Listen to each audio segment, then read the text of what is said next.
All right. Let's get fired up here.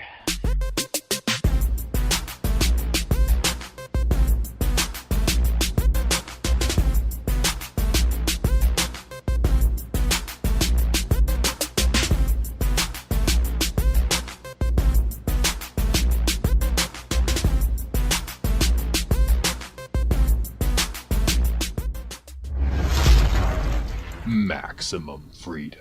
Read. Stay on target. Maximum freedom. Stay on target. Maximum freedom. Read Rothbard. Hello and welcome to the next episode of the Actual Anarchy podcast where we talk about movies from a Rothbardian and Anarcho-capitalist perspective. My name is Daniel, and my best friend Robert is here, co-host extraordinaire. What's up? We're going to talk about the movie It, currently in theaters, with a special guest who has not only seen the current movie twice, but the original 1990 Tim Curry version dozens of times on VHS, no less, as well as read the book multiple times. His name is Doc Brown, and we're going to introduce him in a minute. But before I get to that, I'm going to ask Robert, what episode is this? Episode 41? That's right, actualanarchy.com/41. That's where you can find more. How you doing, Robert? Doing fantastic, buddy. Another episode with my best friend. Yeah, loving it. Doing an old movie, but now it's been redone, and apparently only half of it's been redone. I did not know that. Just learned of that. Fantastic. So maybe we'll do another It when the next one comes out, because this one appears to be doing really well.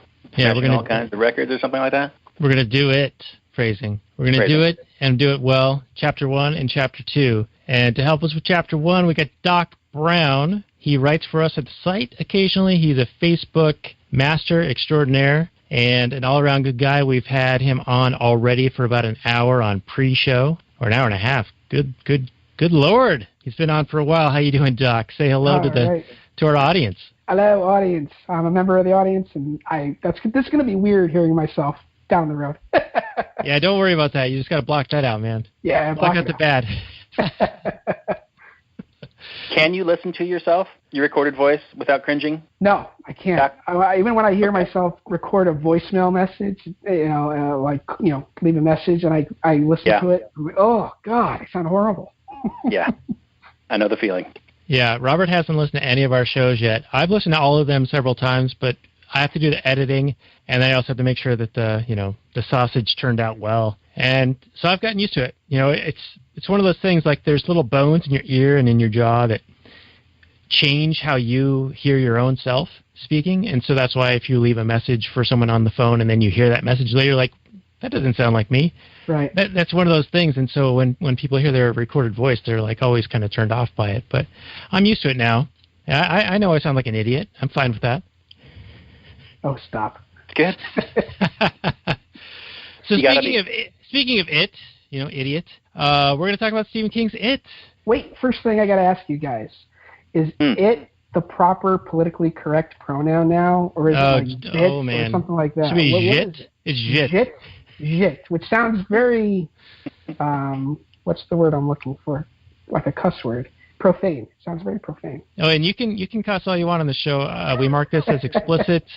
You can see on our artwork there, it's rated MF for maximum freedom. State is strongly cautioned. But what I envision for this episode, Doc, is a bit of a compare and contrast between the novel, the 1990 made-for-TV telenovela, and the current in-theaters blockbuster movie. If you can sort of fill in a lot of the gaps, Robert and I have not read the book, nor have we seen the new film, so we're going to be focused on the terrible soap opera version. But we know the basics of the story. You've told us in the pre-show about the orgy, so we've got to get to that in the episode. Orgy. And I do think that they in the made-for-TV movie they do allude to that without being overt about it, because there were some weird. She was making out with all of the guys in the TV version. Yes, she was. And it seemed really awkward. Mm-hmm. But now, since you've told us the background, it makes total sense to me. There you go. Yeah. That's how movies tend to work. They tend to leave out a whole bunch, but they allude to a whole lot. And if you don't know the backstory from the book, a lot of it goes over your head. Yeah, I would agree with that. And like Robert was saying earlier in our pre-show, it felt like a lot of the 1990 version left a bunch on the cutting room floor. Mm-hmm. And so you sort of got this like fragmented, cut for commercial story that didn't really kind of come together. But it sounds like the new version is a straight through, like, well done movie, lots of good storytelling, good acting, like the exact opposite of the 1990 version. It's seamless without any holes. Right. Yep. Right. But does Right. so the new movie essentially just covers the first half where it's just little kids. Does it follow the plot, or are there new scenes that are only in the book? I've told people it sticks to the book about 15%. 15? So about 15%. That's my opinion, having watched it twice and having read the book several times. So they took a lot of creative license on this thing then. Yes, they took a great deal of license on it. For the better or for the worse, in your opinion? To me, it's like The Shining. The book was phenomenal, and the movie was phenomenal. And, I grew up with the movie. I hadn't read the book until a few years ago. And when I read the book, I went, holy crap, this is like almost a completely different story.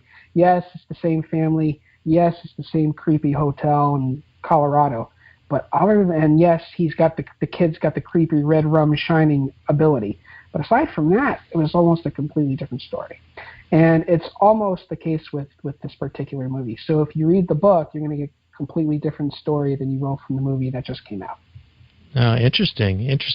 But it has the same beginning and end points, I assume? Just a whole lot of stuff in the middle? Well, here's the thing, and I heard an interview that the director did. He wanted to focus exclusively on their childhood in this movie, and then he wants to focus exclusively on their adulthood in the second movie. Now, the way it plays out in the book is the same way it played out in the 1994 version of the movie, where you start off with the adults, but they keep having all these flashbacks. Right, it was interspersed, yeah. Right. And it was 1990. It was back in Jordache jeans and Technicolor, like, ski jackets. Right. Yeah. Mullets. Bad special effects and high all tops. that kind of stuff. Yeah. But you have to realize it was a crappy movie because it was made for TV.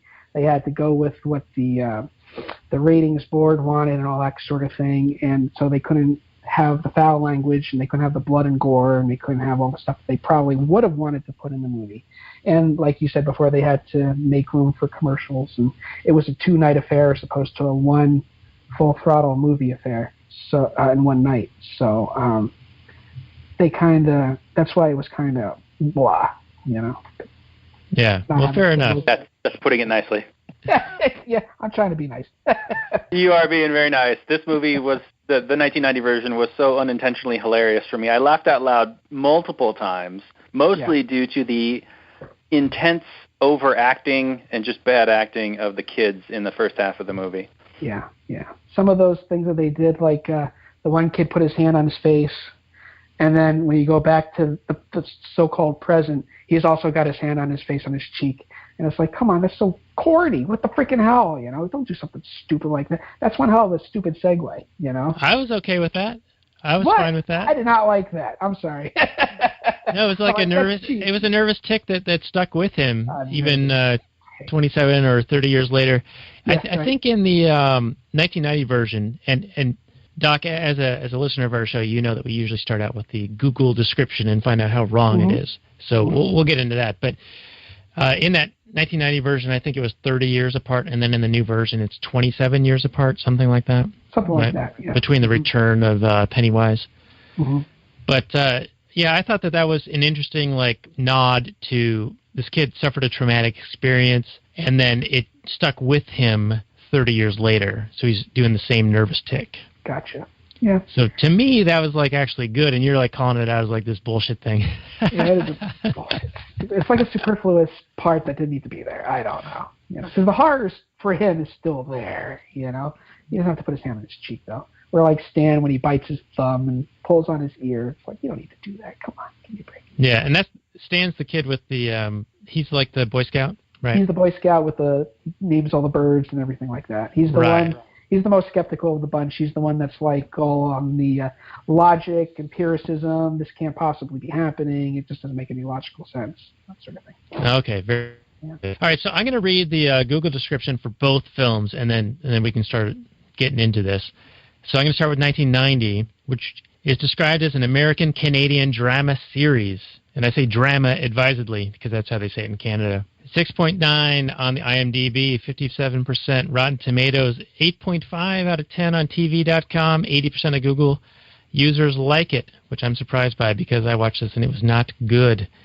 The description says, 7 friends engage in a struggle with the demon they first encountered 30 years earlier in their Maine hometown from the Stephen King book. Yeah, that's about it. And scene. I mean, I don't know if you call it a demon.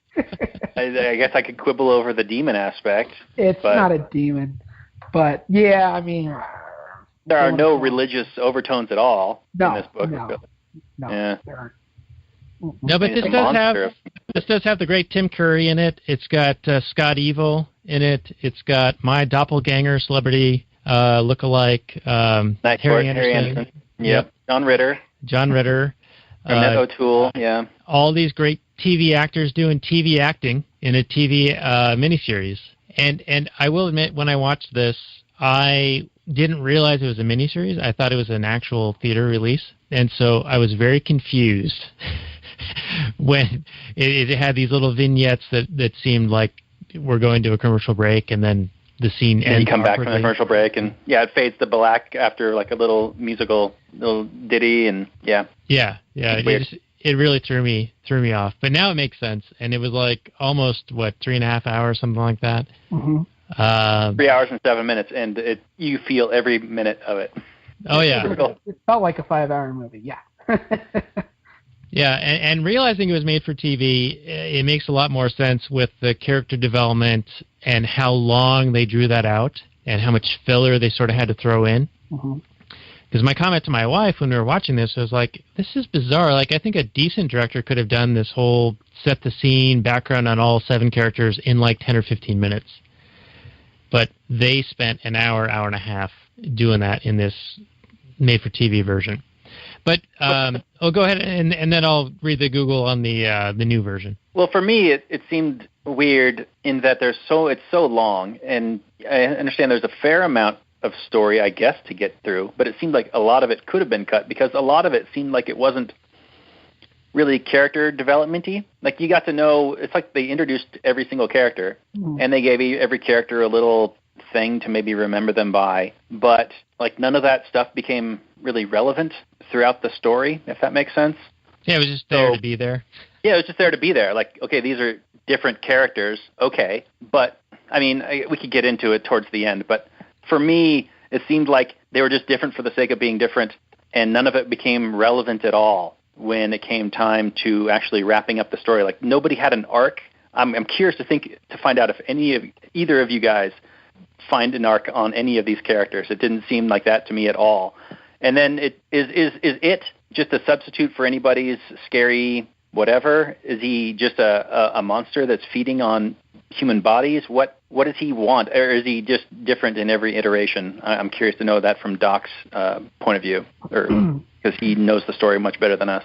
Yeah, it is definitely not a clown. If you watch the TV movie, it looks like a really bad spider with glowing lights on it. In the book, it also takes on a kind of arachnid alien form. But it's also a truer form, which is in another book, which we can talk about in the wrap-up if you want, is it's kind of like just a mass of goo, almost like the Blob from the 1950s or something like that. And its essence is these dead lights, which is basically just orbs of energy, which goes back to the whole idea of physics, where everything is really just energy, and energy gets created, neither gets created nor destroyed, and that sort of thing. And it is older than the universe itself. There's a couple other entities out there besides this particular creature. But it takes on the clown form because it wants to feed off of fear, feeds off your soul. It'll eat your body, but I don't know if you noticed it in in the movie that you watched, but there's a lot of remains of the bodies left. They're kind of just like mangled, and the faces are a little destroyed, or like a limb is ripped off or something, or some bones are broken, and the person is dead. But the body is not really eaten up and chewed up like you would, like a cannibal tribe would do in the jungle, like Cookie and the Cauldron kind of thing. What it's after is pretty much your life force, your energy, which keeps its deadlights, its energy going. And fear is kind of like the salt on the meat for it. So it goes after kids because kids are more prone to hyper emotion, and it's easy to freak kids out. So they're also an easier target too. So that's why it goes after the kids. It doesn't really eat them per se. I mean, it kills them, and then it kind of takes some of their soul with them, which Stephen King has some technical terms for that in his books. But it's more of an energy, and there's something about, I guess, the chemical makeup of fear or something like that, where, like I said, it adds a sense of delectability to it. Like, for example, I know we're talking about the 1990s movie, but in the current movie, he has Beverly in his lair, and she says to him, he's holding her in the air with one hand, like he always does, and she's like, "I'm not afraid of you." And then he sniffs her, like those weird pedophiles sniff the kids, kind of a thing. And he's like, "Oh, no, I don't know." Oh, okay. Well, it's a sorry, it's a big, the 60 Minutes thing where they talk about they showcase the pedophiles and they entrap them and everything. Oh, yeah. And they talk about the different characteristics of pedophiles and what they do. One of the things that pedophiles like about kids is, I don't know why they mention this, but is their scent, like how the kids smell. I guess because of the baby powder and all that kind of. I don't know. That was a long time ago that I watched this kind of stuff, but I guess they took some bit of impetus from that and motivation from that kind of stuff. But he smells Beverly, and he gets like this disgusted look on his face, like, "Oh yeah, you're not as flavorful as you would be," and he doesn't eat her. So it's kind of like an esoteric, ethereal kind of higher level, abstract kind of thing where it's not possible for our finite minds to comprehend, except in the form of the clown, or in the form of your greatest fear manifestations, or in the form of the spider, something like that. Does that make sense? I know that was a long explanation. But... No, that was long, and I wanted to cut you off several times, but I didn't want you to screw up your flow. Sorry. I'm just trying to get resulted in a few questions for me. Before we get into the new version, are you referring mostly to the book with this Beverly scene and the delectability and the scent, or is it the 2017 movie? 2017 movie, yeah. Okay. Because it's starting to fill in some of the gaps I had in watching the 1990 version, because it seemed to me in the 1990 version that it and Pennywise would just threaten these 7 kids who, for whatever reason, he wouldn't injure them or harm them. He would just threaten them, but because of some ethereal goodness, or I almost want to say this coming together of these kids, this communal togetherness, like, prevented Pennywise from killing them. Right. Yeah. And I wanted to know that too. Yeah, it almost seemed like he was arguing for communism. He was arguing that unity would prevent harm or something like that. But he seemed to be able to kill any other kid, no problem. Yeah. Like, instantly. Right. That's one of the shortcomings of film. Yep. Go ahead, Robert. Yeah, he was super easily able to kill this rando person or that rando person, but then all of a sudden when these 7 people get together, for some magical reason that's never explained, he's all of a sudden powerless, and he has to sit there and just scare them or something like that. It made no sense. Stephen King likes to do that. Stephen King does that kind of stuff all the time. Like Billy, the one who stutters, he has a bike that's called Silver, like, hi-ho, Silver away! And it's like this bike has some kind of special powers and supposedly, in a way, kind of saves their lives, because they get in the book and in the first movie they get chased. The 1990s movie in the park at the end, they get chased by it, and this bike saves their lives. And it keeps appearing. Mike Hanlon finds the bike and he saves it for Bill and all this stuff. And you're right. A lot of it, it's like, what's the profundity of this? I don't understand. And sometimes it gets explained, and sometimes it doesn't. I mean, if you really want to understand a good portion of it, you have to read the 1,200-page book. But even then, you're still confused because it's part of the it mythos is part of a larger mythology which Stephen King has created, kind of like Tolkien did with the Lord of the Rings and Middle-earth. It's one piece of a big, gigantic puzzle. And this ties in with the movie that just came out recently, The Dark Tower, the one that stars Matthew McConaughey and Idris Elba. That's another part of this whole mythology that Stephen King has created. So interesting. Do all of his books tie into this multiverse, or is it just a selection of them? A vast majority of them do. Yeah. Interesting. Okay. Yeah. Mm-hmm. I mean, we can get into that in the wrap-up if you want, because that's really interesting. He's got dozens of books, right? I mean, he's like a prolific... Yeah. He's written like 50 or 60 books or something like that. But if this is an introduction episode for people who are not familiar with Stephen King and his literature... And his communism? Yeah. It's amazing. I mean, I'll let you guys ask the questions, but I have some thoughts on how he's a very far left individual, but he's written some books that are kind of like right up our philosophy's alley. And it's like, how did you do this? Do you not realize what you're doing? Yeah, it's like by mistake. It's almost like Joss Whedon doing Firefly. I mean, he's like this big progressive liberal lefty, but he makes Firefly, and it's like this libertarian space opera, which is really good, by the way. So I don't want to move on to 2017 just yet because I have all these questions about the 1990. Sure. One of the things that Robert brings up a lot in this show is the characters not exhibiting or reacting to the tension or the danger of what they're presented with. And this 1990 movie, made-for-TV movie, was blatant in this respect. Like, they're being haunted by Pennywise, and then they're joyriding on the bike.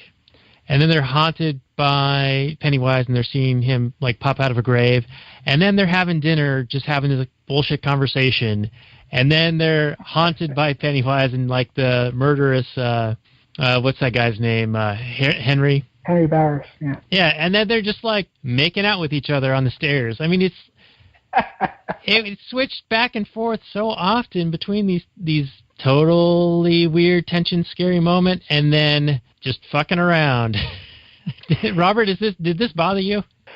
Yeah, it did bother me, but not necessarily for that. I mean, I got the sense that it was taking over a large period of time, and that Pennywise wasn't omnipresent in their lives, although you would think he would be. And that was one of the problems I had with the movie's ending, in that he's this omnipresent demon clown thing that's totally torturing them their whole lives, and it's completely affected them, and to the point where one of the characters commits suicide instead of having to deal with him mentally, even. Mm-hmm. And they never react to him. Like, they all agree that they'll come back, if called upon, if Pennywise ever comes back. And so then they get called, and they all come back to the town. They all come back to Derry. And you think you would have maybe, this is like the key defining moment in your life, and this is a huge, big deal. And this is like if you were attacked by a demon clown, you'd probably remember it. You'd probably change your life a little bit. You'd probably do things a little bit differently. You'd probably maybe prepare a little bit for the return of this demon clown if it ever happened. I mean, you'd probably be some sort of a weird prepper person, or you'd become really successful and have all kinds of weird, like, stock your house full of guns and knives and I don't know, whatever, or anti-clown whatever. But they get back at the end, and here's this massive thing that they should have been preparing for, and they're like, well, did anybody bring any weapons? No. Nope. Oh, okay. So what are we going to do? Oh, well, we got the slingshot, and we got these 2 earrings. And then when that fails, we're going to just punch and kick it, and we're going to rip the shirt. And the whole movie, besides being super, like, Get 'em Boys level of quality, was... Thank you. You know it, buddy. That just reminded me, the very first half of the movie was all just Get 'em Boys stuff. This story was written during Stephen King's famously... time period when he was basically just snorting a whole lot of cocaine and drinking a whole lot of beer and then just powering through midnight writing sessions. Yep. And it seems to me that he's not the greatest outliner. He likes to just kind of get into characters and kind of see where the story goes and kind of has a general idea of where things are going. But then since he doesn't have any kind of point to the story, I mean, at least in the movie, it didn't seem like that there was a real point. Like, you can tell me what the plot is and what happens in the story or in the movie, but then what the story is say, the one man's learning about himself and dealing with his parents' breakup and that sort of a thing. Like, those are two different things, but they're happening concurrently. Mm-hmm. There's none of that in this movie. The characters are the same at the beginning as they are at the end. They don't learn anything. Their little idiosyncrasies never come into play. It seemed like a story that was more of like a slice of life as opposed to a real coherent story, I guess, for lack of a better word. And it bugged me in that sense. It bugged me in that, the characters weren't reacting to this demon clown thing realistically. I mean, they'd all be damaged adults. That's true. And I think he got that. And they'd all be psychologically hurt by this clown thing. But they never reacted as a sane human being would. They do the thing where when a dumb thing happens in a movie, they reference it and then they move on and they have a little laugh about it. So the Harry Anderson character goes, "We should have a machine gun." And as the audience is like, "Yeah, you should. You should have something." Yeah. You've had 30 years to prepare for the return of this demon clown, and you've got all kinds of money. Don't give me that excuse. So for me, that's my big complaint with this story, is that it doesn't seem to have gone anywhere. It seems to be more of a psychological study than a story, than a coherent, like, full character arc type study. And it's fine, and it's obviously been very successful, and people really enjoy it. But it didn't work for me from that aspect. So, there's my little rant on that. So you're saying that my doppelganger was your favorite character, and the great Scott Evil was the child version of him? Yeah, Scott Evil turned into Night Court, and he was probably, the best in that he even at least referenced that. But he should have known better. He should have had something. A knife, a baseball bat, a stick, a rock. I mean, I don't know. Do something. It's a big, giant demon clown thing that's been torturing you and haunted you your whole life. Why wouldn't you? I mean, are they so haunted and broken of people that they can't even think to deal with it psychologically? Is that the point? Yeah, and the other weird thing was they were all, like, very highly successful in life, except for the heroic librarian guy. And Doc's a librarian. Hey, there he is. But he stayed in Derry and did not, have great success in life. But all the other six did. They were, a successful architect, and she was in some international business with Japanese investors and in an abusive relationship. Yeah, fashion industry. Yeah, she was in the fashion. Right. Yep. Yeah, and all of them had some, claim to fame. The Night Court guy was like a night talk show host, like a Jay Leno type. Jay Leno and all that. Yeah. Yeah, and so, and that was of course part of the story, right? Was that they all experienced this and they got out of Derry and then they were very successful, and it seemed weird that they were all successful, at least how they pointed it out in the movie. But I'm going to segue and then Doc, you can jump in. But the one thing that really bothered me probably the most in this was when they're in the bed and breakfast and there's weird shit going on and they're like, "Oh, let's not split up. All three of us are going to go up the stairs because if we go alone, then he'll pick us off one by one." But when they get to the top of the stairs, they split up. I know, they go to their own rooms. Anyway, jump in, Doc. But that's before you jump in, another thing bothered me about when the librarian is attacked and he's knifed. Yeah. And he doesn't scream at all. His mouth wasn't covered. He had plenty of times and opportunity to make noise and to get people to help and rush in, but he never did, and that bugged me too. But go ahead, Doc. Because librarians are used to going Yeah. It's just in their subconscious. Even when they're getting knifed, like even when they're getting murdered, they're like, "Oh, I better be quiet about it." You're like, wait a minute, I gotta be quiet. All right, wait. Before you get going, so yeah, about that stabbing scene, I was really surprised that they made this Henry guy such a big component of the story, but then they kill him off like almost immediately, and so yeah, easily. he got very little screen time as an adult. Mm-hmm. Yeah, It was weird, right? Yeah. They built it up as this big thing, this big ominous thing, Right. like he's talking to Pennywise in the moon in the psych ward, and he kills Dean Koontz, the guard. And I thought that was an interesting nod because Dean Koontz, of course, is another author who Wrote similar type things. Yeah. competing with King, right? Right, And so at they the made him a time, character and said, "I hate Dean Koontz. Kill him. He's the worst." But yeah, they build up this Henry as being this important character. Like they even build him up as a child as this important character, and then he stabs Ron Hanlon, the librarian guy, and then it's almost like the other two kind of walk in on this happening and roll him off of him, and then he dies. Yep, that's what happened. I mean, he gets stabbed, but yeah. By himself, actually. If you watch the scene very closely, he basically stabs himself in the heart, and it's weird. I don't understand it. No, oops, you know. Well, I'll tell you this. Stephen King is he's phenomenal building up, like you guys mentioned. He's phenomenal building characters up, building a world up. But he is horrible at the climax. He's horrible at following through to the end. It's just kind of like, I built all this. Now I ran out of steam and I have nothing left, so let me just write something real quick, you know. And that's a major weakness that I see in him. And so it's one of the more common complaints that people mention when they review his books and his literature. So this is like when he runs out of his Scarface pile of Coke. I was just going to say that, not the Scarface part, but the Coke part. Yeah.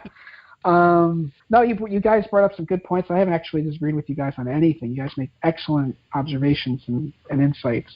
I guess you're not supposed to get too much in terms of growth. I mean, it's a superficial coming of age.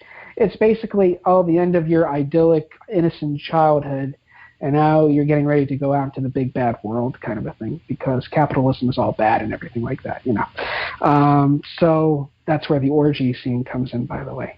But you're absolutely right. There's really no arc for a personal character development among anybody.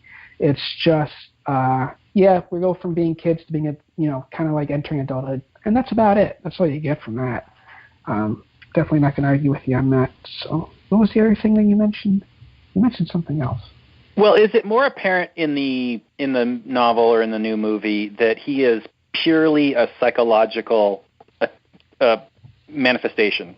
So in the 90 version, they have him appear to the main group, mm-hmm. and then nobody else can see him. So nobody else can see all the blood, nobody else can see all the balloons and Pennywise and whatnot. And they even say to each other, at various times, he's not really there. That's not really your brother. That's not really your father.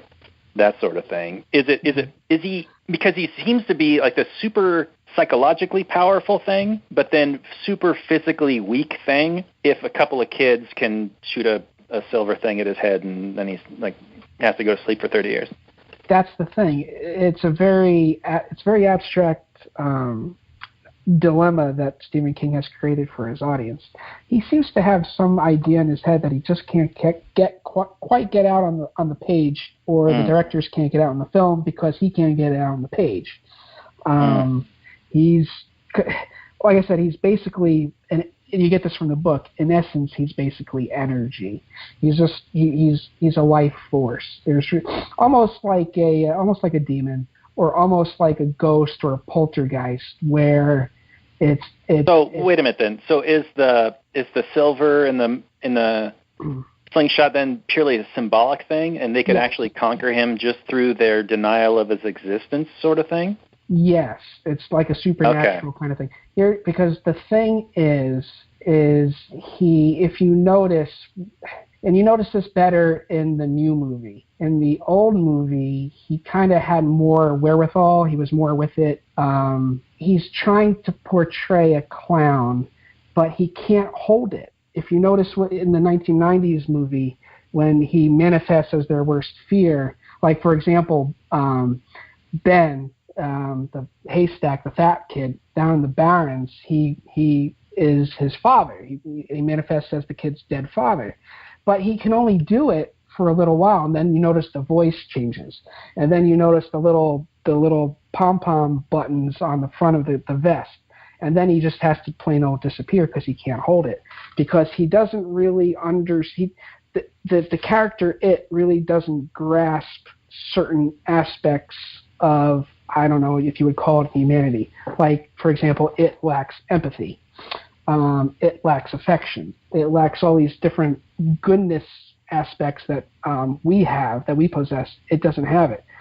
Now, in the book, it talks about its counterforce, which is a turtle. And there's a couple references in All right, Tom Woods, if you're listening, is triggered right now. Oh, yeah, Tom Woods is the turtle. Hey, man, the turtle.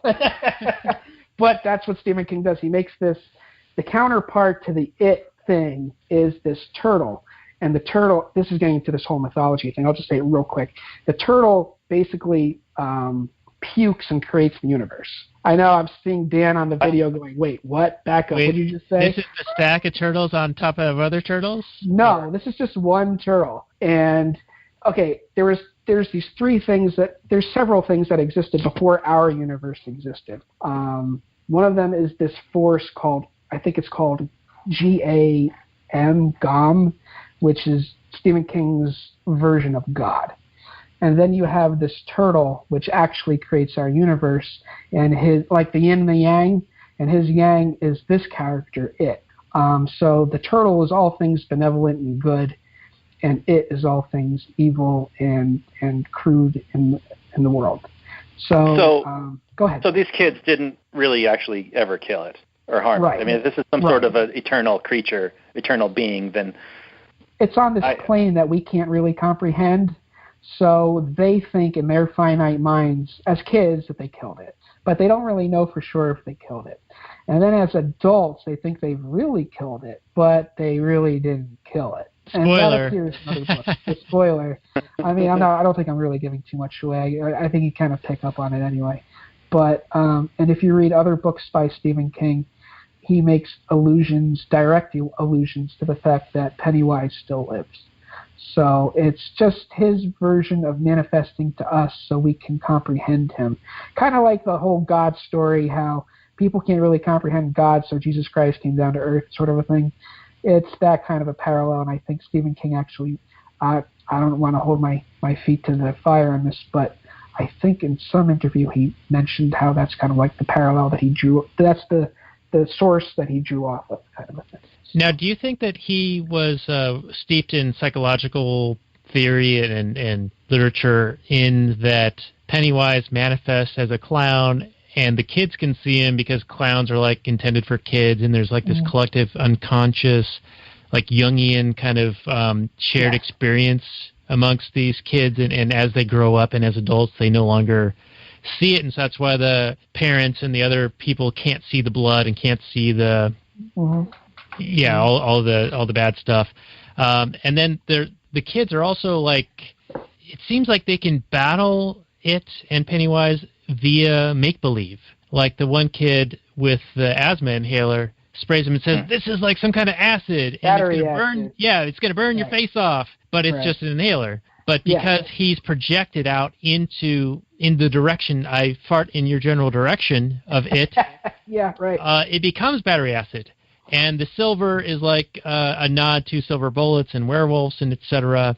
And you mentioned the bicycle is called the silver streak or silver whatever. I feel like there's a lot of symbology that is tied into make-believe and story that the kids grasp onto into this psychological realm that they can use to battle it. Because that's part of I got away from it, but that's what I was trying to get at before. Is it really doesn't understand these things, so it doesn't realize that the inhaler isn't battery acid. Because Eddie says this is battery acid, it just automatically accepts the idea that it is a weapon that can hurt it, kind of a thing. And it's more of a, like you were talking about earlier, with them uniting together and their strength, their life forces being unified to fight this thing. It's more of an energy level kind of thing because they believe in it. Their fear goes down, and it's like a battle. It's almost like a battle of wills, but with some manifested energy thrown into the mix. So its will versus these kids' wills put together going at it, and it really doesn't understand that these things really are really not weapons, but because these kids. It's almost like the law of attraction. You know that thing that came out a few years ago, The Secret, the Rhonda Byrne thing. It's kind of like that, where because I think it's so, the universe will manifest itself to be so, and that's the premise with which it works off of, and these kids' life forces. It goes into a great more detail in the literature, especially if you read other books like the Dark Tower series. The Dark Tower series really explains this sort of thing. So Stephen King makes these books where he leaves you hanging so much you get frustrated, but then you have to read these other books in order to understand the stuff that you don't understand. But then he creates more questions. So then you got to go and read other books to answer those questions, and on and on and on and on. And that's how he gets his reader base. He just draws them in with, I'm going to give you an answer, but then I'm going to give you 2 more questions, kind of a thing. Well, he must be doing something right, because he's highly successful, and I'm surprised that he's such an advocate for Bernie-style socialism. I know, it's weird. Like, if you've made millions of dollars selling your books, why don't you spread that wealth around yourself before you start voting the violence, outsourcing the violence out to make others do it? Yep. But anyway, I know I teased everyone, the audience, that we would start talking about the 2017 version. So can we jump over to that, or do you want to kind of close up on 1990 before we move into that one, or should we just compare and contrast and keep going? It's fine. I would just say that the 1990 version is a lot closer to the book than the 2017 in terms of going with the flashbacks and everything. That's how it's laid out in the book. I would say the 1990s version holds true to the book about 60 to 70%. Okay, interesting. So, okay. Yeah. All right, well, let's jump into 2017 here, and I'll just read the Google description on that real quick, and then we'll kind of go from there. So let me see, did I get it here? There it is.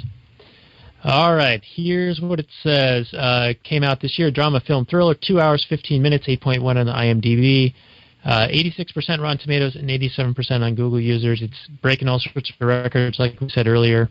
And the description says, 7 young outcasts in Derry, Maine are about to face their worst nightmare, an ancient, shape-shifting evil that emerges from the sewer every 27 years to prey on the town's children. Banding together over the course of one horrifying summer, the friends must overcome their own personal fears to battle the murderous, bloodthirsty clown known as Pennywise. And that's what it says. I don't have any qualms with that from what my understanding is. What do you have to say there, Doc? Yep. All right, good enough. All right, that covers that one. Yep. I do think Bill Skarsgård is the Pennywise in this one, and I know him from the Netflix series. Oh man, it's totally escaping me now. It's just kind of terrible. What's happening? There's Wolfman and a gypsies, and he's like a werewolf, or no, he's like a vampire style thing. Oh yeah. I've heard of it. I haven't watched it, but I've heard of it before. I don't know which one it is. I do know that the kid who plays Henry Bowers also plays one of the kids in Captain Fantastic, which was one of your earlier episodes. Oh, interesting. He played Relian. Relian, is that how you pronounce the character? Yeah, Relian. Yeah. That was a weird movie, man. Really weird. Like, they're super Captain smart, Fantastic? intelligent, and yet they're Maoists. Yeah. I don't know. It doesn't make sense. But anyway. Hemlock Grove, is what you're talking about? That's the one. Hemlock Grove, yep. Oh, yeah, Hemlock Grove. I've heard of that. Yep. Mm-hmm. Yeah, so Skarsgård, what did you think of his version of Pennywise versus Tim Curry? You asking me? Yeah. Oh, yeah. Okay. Tim Curry is one of my all-time favorite actors. He's just so darn awesome in every respect. I would put them almost on par because Skarsgård does it differently. Tim Curry is like the Shakespearean Pennywise in terms of he didn't have a lot to work with, but yet he made such an amazing impression on everybody who watched the film in terms of that was a good villain. But then you have Skarsgård, who I would compare to Heath Ledger's version of the Joker. Like, he just brought this whole new gritty, darker, if you could even think of that, spin to more out there kind of spin to the Pennywise character that Tim Curry didn't, because maybe Tim Curry was too constrained with what he was allowed to do. And yeah, made for TV might do that. Yeah, Skarsgård, I would, like I said, I would make him like the Heath Ledger High praise. Yeah, high praise indeed. He was really good. I mean, I couldn't fault him for anything. I went in very skeptical because I was such a fan of Tim Curry's Pennywise, and I was blown away by Skarsgård's performance. I was really impressed. My better half went in there going, give it a chance. I said, fine, I'll give it a chance. And we came out and she said, see, aren't you glad you gave it a chance? I said, yep, I'm very glad. It worked out very well. The things they had him do, the way he just acted. He had a lot more screen time than Tim Curry's did because they went into more depth with his interaction with each particular kid. And I listened to an interview done by the director, and the interviewer asked the director, how did Skarsgård handle his character? Because, you hear the urban legends about some people can't handle their character very well because it's too dark and it's the villain is too much to handle psychologically. And he said that Skarsgård just had to he had to take some time out because he was a lot more intense. He was a lot more serious than the Tim Curry character. Because Tim Curry character was a lot of humor in the sense that he was being silly because he's a clown. But with the Skarsgård character, it's a lot more intense and not so humorous. The kids were a lot more humorous in the 2017 version. When I went to go see it, it came out on Thursday night, and I saw it on Friday night. And there were a lot of the whole theater was cracking up laughing a lot of the time because of the kids, but they weren't cracking up with Pennywise. Every time Pennywise was on the screen, it was a serious moment, and it was like you could hear a pin drop in the room. That's how well he stole the show. He was awesome. Interesting. Yeah, Robert and I were laughing at the kids too, but in the 1990 version, just how bad they were. For a different reason. Yeah. Yeah, so that brings up a question of mine is that this movie does horror in a different way than other horror movies do, where you have the unseen being very dark and foreboding, and you have creepy sounds and noises and jump scares and that sort of thing. But this movie just shows you Pennywise, and it kind of banks on the fact that he's really creepy. Mm-hmm. So is this movie scary, or is it more creepy? How did you, unfortunately you already know the story and all that, so nothing really surprised you, I suppose, but is it a scary movie, would you say? For the shock factor. The character was more, the Pennywise character was more disturbing in a creepy kind of way.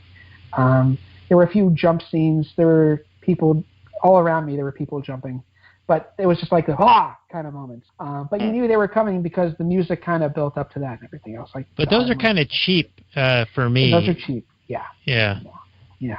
But the Pennywise wasn't funny. But the kids were very funny. The kids just. Richie, the one who likes to do the voices and talk. He almost stole him and Beverly, the girl played Beverly. In terms of the kids, if they put all the kids together into two and they made Richie and Beverly, it would have still worked great. If that makes any sense. Some of the characters they kind of made superfluous because there were so many kids. There's 7 kids, So how do you it's like the Avengers movies where they all come together. How do you work all the characters into the film? There's just so many. Right, there's just too many of them. Yeah. Exactly. So it's a little bit of a drawback, So. Yeah, it seemed like there was a lot going on in just the background and the number of characters and the moving pieces in the 1990 version. Yeah. But we are talking about the 2017 at this point, and Bill Skarsgård, I was reading in my preparation for this episode that they made sure to on set limit his interaction with the kids so that it would be shocking to the kids for his scenes. Yeah. Mm-hmm. So they didn't interact with him at all except in character and trying to get the more visceral reactions from him because they wanted to eschew any complacency, right? And any nascent feelings of familiarity with him. They wanted to get that raw emotion, that raw reaction. Mm-hmm. It definitely works, I think. God, if I saw him in person, I'd be freaking out. He does seem a lot creepier looking just in the imagery than the Tim Curry version. his smile. Look at that smile. That's a totally unique smile. Plus, they gave him like 2 extra big front teeth that look like canines, actually. So, yeah. And the adults in the 2017 version, it's almost like they worked off of Skarsgård, especially with like their eye movements, for example. You can say a lot with your eyes, and the way the adults worked their eyes in this 2017 version, that was definitely a creepy factor. It's like, holy crap, did they take lessons from Pennywise? But one of the abilities of Pennywise, if you didn't pick up on this in the 1990s version, is he can control people's minds to an extent. He can like go into your head and kind of control you and almost use you like a puppet. And he did that to great effect in the 2017 version. So. Okay. Yeah, he's got a lot of abilities. It's just he's a very nebulous character, and I had that problem, and I see you guys have that frustration where it's like you're trying to make this guy tangible, this it thing, and it's a hard thing to do because there's so much to this it that doesn't seem like it all works together into one puzzle kind of thing. If that makes sense. At the end of the movie, is the finale the same with the slingshot and the silver earrings? No. In the 1990s version, it's a relatively quick chain of events that occurs. In I think the 1990s version is just kind of like one big battle, and it's not even that big of a battle. It's kind of quick. But in the 2017 version, it's completely different. In the 2017 version, they focus on the house on Neibolt Street, which hardly plays at all. I don't even think it does play at all in the 1990s version, but in the 2017 version, it plays a huge role, just like in the book.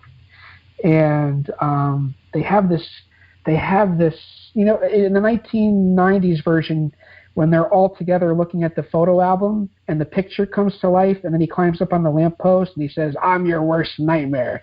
I'm the eater of worlds." And he puts his hand through the picture and he tries to grab the kids.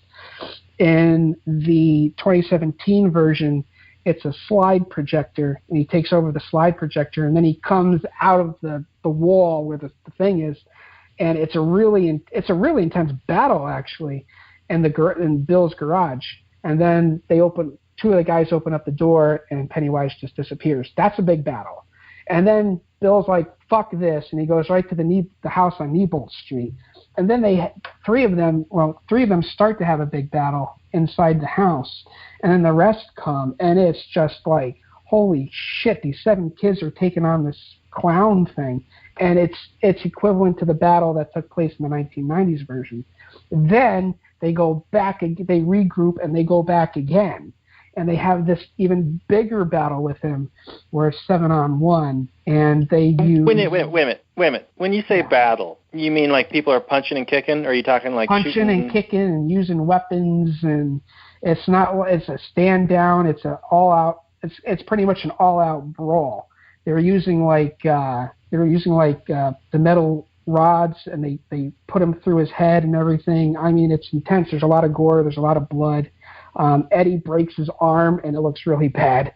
In the first battle and the first fight in the house on Neibolt Street, it's an all out bruising, cutting up kind of fighting. And then when they get down for the final one, that's a good, I don't know how long it is, but I'd say it's probably a good 20-minute battle, a 20-minute fight where they're going around this gigantic room, and he's trying to do all these manifestations that they fear, but they're overcoming it, and they're using baseball bats, they're using chains, they're using... At one point, all 7 of them are on Pennywise, and then he manages to throw them all off. But, I mean, it's an intense kind of all out street brawl kind of, street alley kind of thing. And it's pretty cool to watch, but it's a lot more fighting, it's a lot more gruesome, it's a lot more grueling than anything the 1990s version did. And that's one of the things I loved about the 2017 version, was they actually went up against this clown. They didn't just hold hands and say, "Oh, go away, I'm going to shoot you with an inhaler," and that's it. They went all out, let's roll up our sleeves and kick his ass kind of a thing. And so it turned more kind of into an action movie at that point then. An action movie at that point, yeah, I would say so. Yep, 7 kids against 1 clown. And they gave, man, holy cow. And he gave, too. Like, he used his claws and he ripped Ben Hanscom, the fat one, gave him another rip on the belly. Yeah, they walked out all bruised and cut up. And actually, at one point, he had his jaws on Stan, which is the Boy Scout, the Jewish Boy Scout. He actually was about to chomp down on his face. Like, all he had to do was one, jaws kind of, but everybody else showed up and like started pummeling the clown, and he went away, kind of a thing, to regroup real quick and then come at them again. So yeah, it's pretty cool. I'd highly recommend the 2017 version just for the fight scenes with Pennywise, because you don't really get that in the first 1990s movie. Yeah, all the gore was kind of like off screen. Yeah, because it was made for TV. So, but this one you get a lot of gore. Yeah, like the one of the most iconic scenes in contemporary cinema is the Georgie scene at the sewer, or not the sewer, the grate, with the balloon, and that's where he's the first victim and everything. And Pennywise rips off his arm. In the 1990s version, you don't see that. In the 2017 version, you see the whole thing where his teeth come out, grab the arm, rip it off. There's blood everywhere. Poor Georgie is a really cute kid in the movie. He's like trying to crawl away, just like in a war movie. And he's got his arm missing, and there's just blood going everywhere because it's raining. It's going all over the street. And then you see Pennywise's arm come out and extend, grab the kid, and then start slowly dragging him in. The kid's like, oh!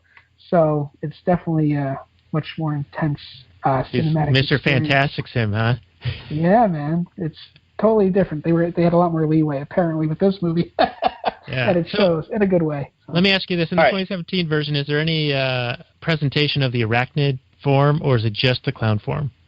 Briefly, in the final fight scene, Pennywise, his arms become spider legs with like spikes on the end, and he's trying to crush the black kid, Mike, but Mike keeps barrel rolling away from him. Other than that, you don't see any arachnid form of any other kind. So if you've never seen the 1990s version and you never read the book, actually I listened to another podcast to see what their take was on the whole It movie, and none of them had read the book, none of them had seen the 1990s movie, so I was kind of interested to see what they would say. And they're like, one of them said, yeah, his arms turned into like spider legs. What the heck is up with that? Why did they do that? Well, that's because in the book he's a spider, you know. Yeah, with the Land of the Lost. Yes, yeah, right. Style animation, stop motion animation. What's the other really terrible movie from way back when? That Clash of the Titans style? Yeah, Clash of the Titans style. Yeah, it's good stuff. Claymation. Yeah, the claymation stuff. I'm just curious, in the fight scene, like, are they fighting a psychological or a physical being or something that's sort of crossing realms? Because he can shapeshift and kind of become their worst fears, but then if they deny his existence, then he can't harm them, but then he's physically harming them and they're fighting and kicking and punching. It seems like it's crossing over a lot of different physical and time and space sort of elements concurrently. Ambiguous. Yeah. It's ambiguous. It's, like I said, Stephen King is so out there. He gives you some stuff, but he doesn't give you enough information. And you have these directors who are trying to wrap their heads around what exactly he's trying to convey. And they're doing the best they can. And you can see it manifest in the ambiguity. You're right. On the one hand, they're like, yeah, we're not afraid of you. And all of a sudden that's a weapon just because of their attitude and their energy, supposedly. But then on the other hand, they're beating with baseball bats and metal rods, and they're blowing holes in his head with guns and stuff. Like in the 2017 version, Mike, the black kid, his family runs a sheep farm, and they use the bolt guns, and they kill the sheep through the head, and they chop up the meat and take it to the local meat shop. And so for the final scene where they go down to the sewer for the final time, he brings that gun with him. So it's like No Country for Old Men style? Yeah, exactly. It's kind of cool. It's almost like a Clint Eastwood kind of thing where he's like, and the gun flashes in the sunlight in slow motion. It's funny. And Bill actually takes the gun, and Pennywise manifests as his little brother Georgie, and he's like, you know what? I know you're not Georgie. Georgie's dead, and he puts the gun right to the manifested Georgie's head and pulls the trigger, and it goes right into Pennywise. It doesn't kill Pennywise, obviously, but yeah. So you have the thing where we have this weapon called "We Don't Fear You" in our Unity, but then they also use physical weapons because I guess they don't know what else to do. You know, like what else are we're not afraid of you. Well, that's not going to kill the darn thing. So I guess they just do what they think they need to do, and they get out the bats and they get out the chains and they get out whatever else they can. So, you know. Does that make sense? Because the movie doesn't really make a lot of sense. No, it doesn't. I mean, Okay. It makes sense that you're saying it doesn't make sense, if that makes sense. We're going meta. It's a conundrum. We're going to skew sense. Yeah, Eschew sense. conundrums. It's a nascent conundrum. Yeah. All right. So you've seen both movies now several times. You've read the book. You've heard the audiobook version. Mm-hmm. 2 questions. One, can you kind of give us a 5-minute compare and contrast between them? And then second, with all of the issues we've pointed out with Stephen King's writing, why do you think he's so popular and successful? Okay, compare and contrast. Don't listen to the audiobook. The narrator isn't bad, but he lacks the gravitas and the drama that you would need for an audiobook, and he doesn't distinguish very well between the characters in terms of voices.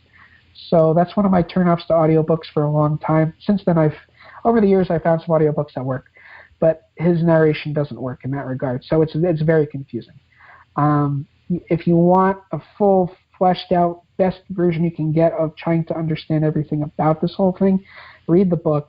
Unfortunately, you can't find an edition under 1,000 pages. And in fact, he actually has an extended edition where I think he adds another 12,000 words or something like that. So it's like an extra 300 pages or something like that.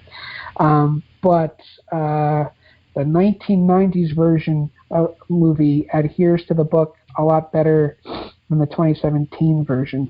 If you want to watch the 2017 version, that's fine, but you're basically watching almost a completely different story. If you want to watch the 1999 version, or 1994, or whatever it is, you're still going to be confused, but you're not going to be as confused. If that really helps, I don't know if that really helps. It's probably turning people off, but the best thing to do is to read the book. That's all I can say about that. As to why Stephen King is popular, I think he takes interests that people have, and he does he portrays them in unique ways from different angles. So, for example, everybody loves classic cars, but nobody's ever done a killer classic car like he did with Christine. There's the high school outcasts, I don't know if you call it a trope or whatever it's called, and he took it and he put some witchcraft to it and a lot of blood, and he came out with Carrie, and it just sticks in everybody's minds because it had some completely unique scenes.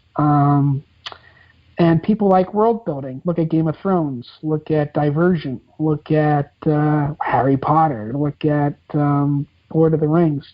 People like it when somebody builds a complete world, and then or Star Wars or Star Trek or any of these things. These are popular because this is a whole completely different universe where the door is completely wide open and you can just do all these different things.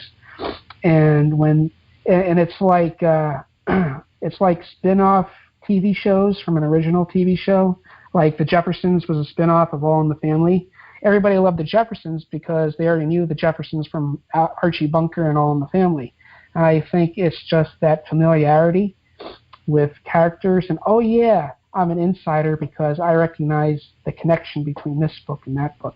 It's like Cheers and Frasier. Yeah. I think Salem's Lot is a fantastic vampire story. You always get the vampire story where it's Count Dracula or one particular vampire.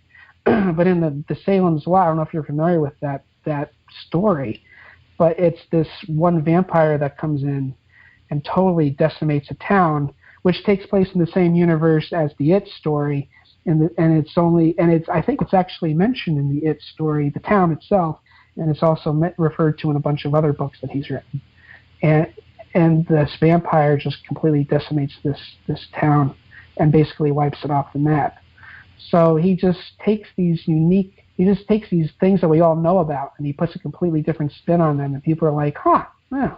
And you don't have to think too much, you know? It's not like a Dostoevsky or one of the great Russian writers where you're like, oh, shit, this is going to be a slog fest. It may be a slog fest in terms of the length of the book, like Stand, for example, is like 1,500 pages. But that's the only slogging you have to do. You don't have to, like, put a whole lot of thought into the reading of it in order to get stuff out of the story. It's entertainment, you know, just like James Patterson or, you know, Nora Roberts is with a lot of women readers, things of that nature. Does that make sense? Yeah, and I think this is good information for Robert, who's writing a book himself, and this idea of the universe. Is that something you kind of have in mind, Robert? For sure, yeah. I'm bringing a couple different stories that all take place in the same world, and they interconnect, and if you read them all, you get a little bit more each time about the overall world. Yeah. People love that stuff. I like that stuff, you know. Yeah, and people like it in the Marvel movies, and like all the other examples you mentioned, the interconnectedness and the absolutely. Mm-hmm. One question I had for, I guess, both of you guys, and one of the issues that I had with just the way that the story was told, the way the King told the story, from all I know from the 90s version. It sounds like the current version is different enough so that there's tension. But in a 1990 version, and I guess in the book, you can correct me if I'm wrong, but you meet all the adults, and then you're seeing the story as their kids, and you're seeing all these scary things happen to them. But when you already establish that they've survived their encounters as a child, there's no tension that they're going to die or even be maimed or anything. All you're left with is that they are going to be somehow damaged psychologically, which is fine, I guess, in a psychological study of a story. But in a traditional horror movie, you're generally, worried that they're going to die, or, that this character is really in trouble here in this scene. Mm-hmm. And for me, when you already know they're going to live, it's like, well, okay, it's more of a study on their psychology and what kind of a person this is, as opposed to, oh my God, are they going to make it? So the tension is removed, and you turn it more into okay, so what is this character like now? This is, it's a different kind of a story, and it's weird that this is called a horror story, because for me, there's no tension, there's no scariness, because that's all removed, and it's more of a psychological study. Did anybody else get that, or am I? Yeah, I noticed that as well. When I was watching it, I was like, well, I know these kids all survive. Yeah. So I'm just kind of watching them go through the motions, In the 2017 version, you don't know that, because it doesn't focus on the adults at all. It's completely on the children, not a flashback. It's just the kids, and that's it. And when you watch it, you don't. And if you're not familiar with any of the other aspects of this whole backstory, you don't know if they're going to survive or not. That's why it seems like a superior story to me, even though I haven't seen it. You're right. From a storytelling perspective. It keeps that tension going. You're right. That doesn't exist with the made-for-TV movie. Yep. Yeah. Okay. Yeah, it sounds like the 2017 version is almost a more refined version of a refined product that is more standalone and holds up, under the storytelling and the maintaining tension and having that horror and that mystery and the question, are they going to survive this encounter or not? Right. As opposed to the overall arc of the universe and the individual story, both novel and 1990 version. And that's a strength. Because it does seem like it's weird that you would have such a large cast and then not kill any of them off. It just seems weird, Yeah. You got 70 of these kids. Why have so many if you're not going to bump a couple of them off? I mean, Yeah. You get some secondary ones and some tertiary ones, and some ones that never make it to the screen at all, they get killed. Yeah, the one beamed right. down wearing the red shirt, right? Right. Yep. Mm-hmm. They're not coming back. So, Doc, what's your favorite version? Sure, you like each one differently for different reasons. Yeah, but I like each one differently for different reasons. But if I had to pick a best one, well, I watched how you have fond memories of your childhood when you look back and stuff like that. So I want to lean toward the 1990s version, despite its campiness. But Wow. I'm going to give it to the 2017 version. I'll give the win to the 2017 version. Have you guys read the Lord of the Rings trilogy at all? I have. Yeah. Yes. Okay. You know how like he's with Frodo and Samwise for like 200 pages, and then by the way, there's these other guys that are part of the seventh of the Fellowship, and let's go see what they're doing. That's kind of like what Stephen King did in the book, but Peter Jackson made the Lord of the Rings movie so much better because he went back and forth relatively smoothly, and he kept us apprised of each storyline the whole way through the movie. And that's what the 2017 version does. It kind of keeps everything together instead of going off on this tangent for a long while, and then going off on this tangent for a long while. It keeps everything nice and tight and streamlined and moving. Granted, Pennywise still has to appear to each kid individually first, but and each one is intense, but it's quicker and it's not as drawn out, and it's more relevant to what each of the other ones have to deal with. And like I said, there's more battle scenes, more fight scenes with all of them against Pennywise. So I think it's more focused on them together in one storyline, as opposed to the 1990s version, and opposed to the book where it goes off on all these different tangents for a while. And by the way, then let's go to this. For like 60 pages, you just deal with this one person. And then for 100 pages, you deal with the second person. And then for 75 pages, you deal with the next person. Or in the 1990s movie, for 25 minutes, you deal with Eddie. Then for 15 minutes, you deal with Richie. And then for a half hour, you deal with Bill. You know what I mean? In the 2017 version, it's like a couple minutes, 5 minutes, 3 minutes, and that's it. And then half the movie is them together doing something as a unit. So the point that I made to my wife is relevant and what they basically did in the 2017 version? Yes. Okay. Yeah, that's good. That's good. Yeah, you did well. Now, on the Lord of the Rings, when I read it, I did notice that as well, that it seemed you dived into each story individually for chapters at a time. Yep. The other thing, when I read it, is, it's like 1,100 pages or whatever. Whenever he got into songs, I just skipped through it.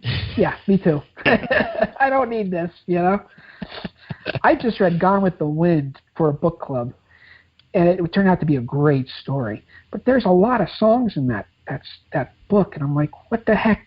Skip the song. I did the same thing. I just skipped over the songs. We don't need this.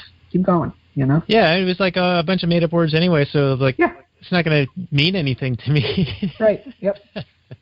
Anyway, Doc, let's put on your Rothbardian hat, because in the pre-show you were talking about you had sort of this nascent anarcho-capitalist perspective on the story of this group of people coming together in an anarchy-type fashion against a collective nightmare. So let's just cover that a little bit, and then we'll get into the final impressions and start winding the show down, because I know it's super late for you. Nope, it's fine. I'm going to go on a very macro level here, which I tend to prefer.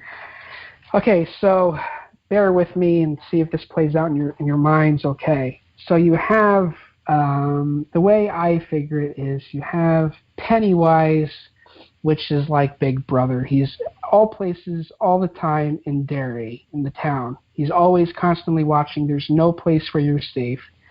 You can look over your shoulder and see him at any given moment. He's like George Orwell's Big Brother, or our modern day North Korea. You just can't get away from Pennywise, aka the totalitarian state, no matter what you do. And then you have the masses, most of whom are sheep, that just go along with it because they don't know what else to do. They're too scared, what have you. So it's that whole, I'm going to pick the lesser of two evils kind of a thing. And it's like, no, you just don't pick evil at all. Well, no, we really just don't have a choice here. You have to pick one or the other. And it's like, okay. And then you have the Henry Bowers gang, which is kind of like the mafia or something. They're just like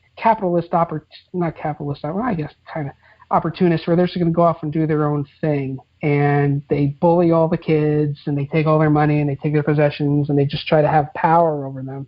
But they're nothing compared to the state. So one of the debates that I constantly see online between statists and libertarians and ANCAPs is the idea that, well, if there was no government, then there would just be these warlords and they would become as powerful as the government. And it's like, no, there's so many reasons why that wouldn't happen. You cannot refute this. Yeah, right. The one guy's like, you cannot refute this. And it's like, what are you talking about? Here I'm refuting this. No, you didn't refute it. Okay, whatever. I mean, it's so much worse when you have a concentrated monopoly on power, like with the military and nuclear weapons and whatever. And what's the mafia? The mafia freaking like destroyed itself between all the different families and everything. That's kind of like the Henry Bowers gang. And then you have the losers. You have this group of 7 kids, and they're like, you know what? You people aren't doing, the adults aren't doing anything, and the Henry Bowers gang, we could just, slop them off, kind of thing. We have to look at the big kahuna, which is Pennywise. We have to go after the totalitarian state, and they do whatever they need to do it. And the masses come after them saying, what do you think you're doing? You're just a bunch of losers and everything else. So you have libertarians and ANCAPs like us and Tom Woods and Walter Block and Hop and all these guys who were considered outsiders, were considered the crazy ones. Some people on Facebook have called us a cult, which is easily refuted. But they're like, what are you going to do? Just join the system. And they refuse to join the system. So I see it as libertarian ANCAPs kind of fighting the totalitarian state and the masses of sheep who just go along with it because they somehow benefit from it. Like, oh, they're not going to kill us. The clown's not going to kill us, so we're okay. So take it for what it's worth. That's how I look at it. You can tell me if I'm wrong, you poke holes in it. Or whatever. No, I like that fairly well. I noticed in the 1990 version that it became apparent that the town knew something was going on, but they turned a blind eye towards it. Even though they couldn't see the blood and they couldn't see like the manifestations of the evil in the same kind of form that the children could, but they knew something was going on and they would look away. They would choose to ignore it, like when Henry Bowers was bullying, what's her name, Beverly. And the old man was out in his garden and just like turned away and was like, all right, well, she's going to get raped by this kid, and I'm just not going to do anything. It was like that Kitty Genovese kind of story, right? That I guess isn't necessarily true, even though it's still in a lot of psychology textbooks these days still.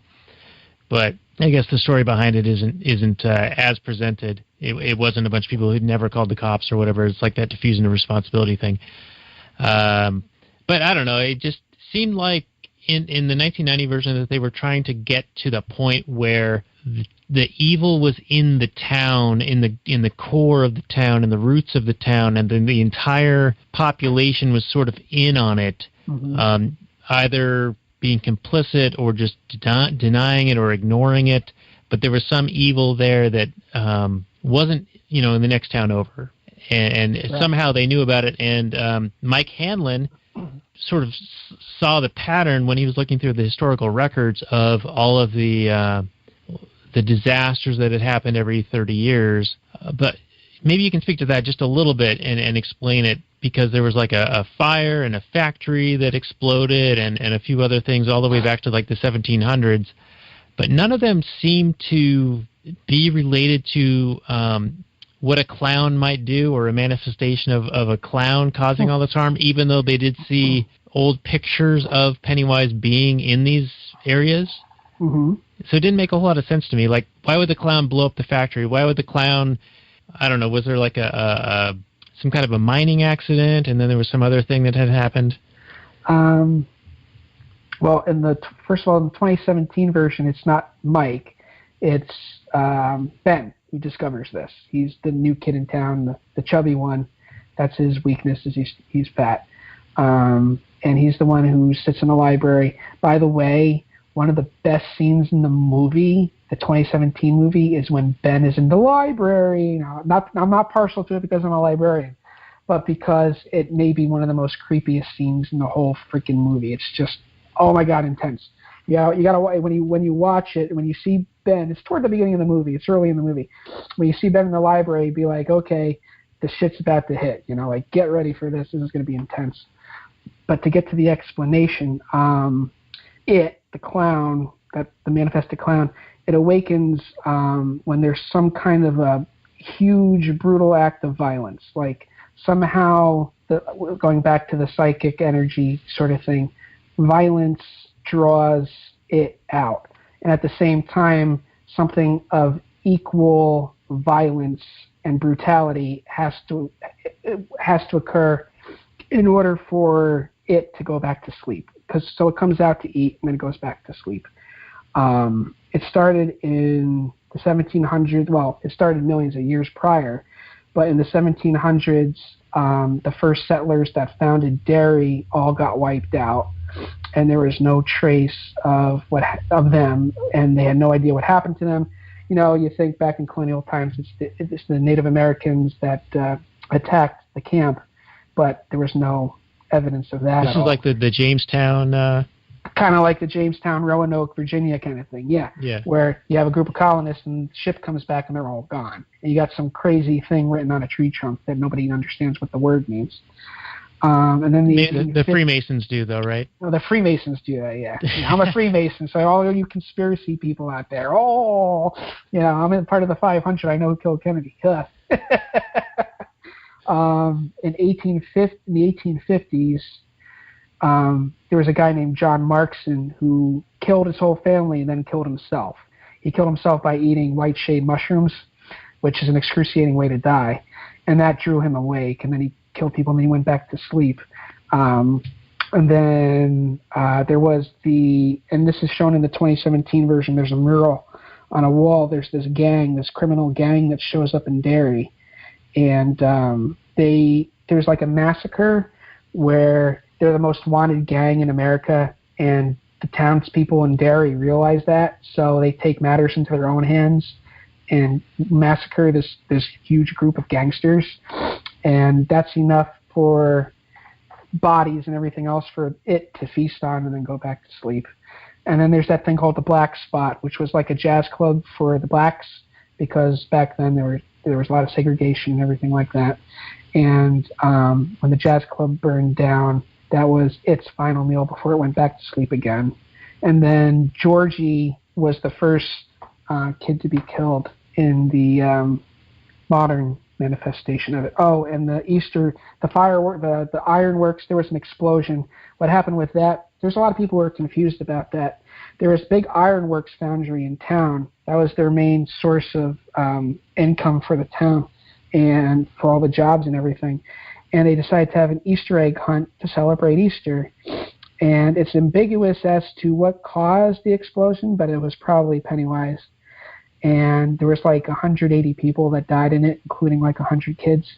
And that was another violent act that ended that particular cycle of it. So it's all based on violence and brutality, which is that yin and yang thing that we talked about with the turtle before. So. Okay, and the 1990 version, it seemed like he would just awaken on sort of a number of years type cycle and not be... 28, I think it's in the book. I think it's 28. Yeah, so not drawn out by an act of violence, but just a cyclical nature. But right. It sounds like in the book it's more like this huge event exactly. creates this energy or disturbance in the force, if you will, that draws him out. Okay. Yep. And by the way, there's one of Henry Bauer's gang members. His name is Patrick Hochstetter. If in the 1990s version, I don't think he really made too much of an appearance. You had Henry Bowers, then you had Belch, the one who likes to belch, and then you had this other kid, I forget what his name is. And then Patrick Hochstetter really doesn't appear in the 1990s version. In the 2017 version, he chases Ben. They're beating up on Ben, and just like in the 1990s version, Ben gets away and he rolls down the hill, and then he meets the gang for the first time. But Patrick Hochstetter goes after him, and he winds up going into a big, gigantic drain pipe. And in the 2017 version, he sees a manifestation of all the dead kids, so it's kind of like Night of the Living Dead kind of a thing. And then he gets cornered and eaten by the clown. But in the book, it's so much cooler because he's afraid of leeches for some reason. And in the book, he's an animal torturer. So he tortures and kills animals, and he puts them in this fridge out in the barrens. It's not working or anything. It's out in the middle of nowhere. And he goes to open the refrigerator, and all these flying leeches come out, and it's it manifested as these leeches, and they suck all the blood out of them. It's like, oh my God, that's such a cool freaking scene in the book. And they didn't do that in the movie. I'm like, you sons of bitches, you should have done that. That would have been so much better. We've seen the zombie thing 10,000 times. I mean, just watch The Walking Dead, for crying out loud, which is one of my favorite shows. And it's like, the zombie thing's done. The flying leeches, nobody's done that. Why didn't you do that instead, So, Missed opportunity. Missed opportunity. So, Robert, you want to jump in here before we start asking him about the orgy, and then we'll do the final reviews. Nothing I can say would change anybody's mind away from what the orgy would be about. So let's just he wants to get to the orgy. Into it. So in the people would just be going, "Shut up and move on to the orgy talk. Let's go." So let's talk for another 20 minutes before the orgy. Yeah. It doesn't happen in the 1990s version for obvious reasons, and it doesn't happen in the 2017 version because it's still rather taboo, but rightly so. But in the book, they go through the cutting of their palms and sharing their blood as a pact in case Pennywise comes back. But they also, comes up with the idea of sealing the pact even more, consummating it, so to speak, by having sex with all the boys. She just has this intuition inside her. I wouldn't call it feminine necessarily because she's a woman, but she gets this feeling that, you know what, this major act needs to happen. So they're in the sewers and all this gray water, which is piss and shit and everything else. And it's all because being attacked by a demon clown isn't memorable enough. Not as memorable. Nope. Okay. Nope. Not good enough. It's not enough. Not quite enough. You need to lose your virginity at 10 years old in this kind of gang sewer filth. Okay. I'm on board. This is working for me. Yeah. Okay. Yeah, and you're all cut up and everything from this battle anyway, right? Now, in the book, are they like 10 years old, or are they older? Yeah, they're like 11, 12, 13. In the movie, the 2017 version, it blatantly shows they're about 13. And the Henry Bauer, I keep calling him Harry, the Henry Bauer's gang is 15, so they're just a little bit older. So they all decide to go along with it. So she goes through with each one, and there's two guys in the group that have a particular crush on her, which is Ben and Bill. So Ben is the next to last, and he makes her climax because she's thinking to herself, man, he's big and everything like that. It's really ugh. And then you have Bill, and she has a crush on Bill. See, Ben has a crush on her, and Bill has a crush on her, but she has a crush on Bill as well, and he makes her climax as well.